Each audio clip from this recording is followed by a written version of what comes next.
السلام علیکم دوستانو، شیردل تخنیکی معلوماتي چینل ته زمونږ د نن ورځې ټاپک او موضوع د وی اف ډي انورټر د ډسپلی سکرین لاک په اتومات ډول باندې د خلاصېدو او کولاوېدو په رابطه باندې ده. دوستانو که تاسې او یا ستاسې څخه نورو کسانو خپل وی اف ډي انورټر ته د سکرین لاک پاسورډ ورکړی وي او بیا دغه د وی اف ډي انورټر د ډسپلی سکرین لاک پاسورډ څخه هیر شوی وي، یعنې تاسې ته معلوم نه وي، نو تاسې بیا څنګه کولی شئ دغه لاک په اتومات ډول باندې خلاص کړئ. نو دوستانو زه غواړم په دې رابطه ستاسې سره مختصر لنډ او مهم معلومات شریک کړم. نو دوستانو دا ویډیو مه سکپ کوئ، تر اخره پورې وګورئ تر څو د دې مفیدو معلوماتو څخه ځانونه برخمن کړئ. نو دوستانو راځو د دې عملې د اجرا کولو لپاره د وی اف ډي انورټر سکرین ته اول خپل وی اف ډي انورټر آن کوو.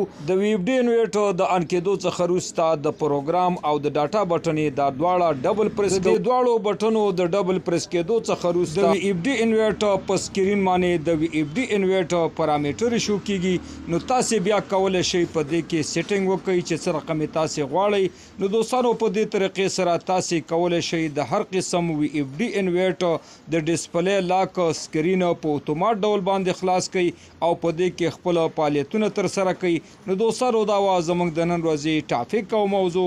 دوستانو که غواړئ بر تخنیک څخه ځانونه برخمن کړئ او خپل هر قسم برقي وسایل په خپلو کورونو کې ترمیم او جوړ کړئ. نو دوستانو که تر اوسه پورې مو زما چینل نه وي سبسکرایب کړی، نو مهرباني وکړئ زما چینل سره سبسکرایب کړئ او که دا ویډیو مو خوښه شوې در سره لایک او شیر کړئ د خپل ملګرو سره تر څو خیر او پیدا ټولو ته ورسیږي. دوستانو ستاسې د توجه او لیدو څخه یو نړۍ مننه. السلام علیکم.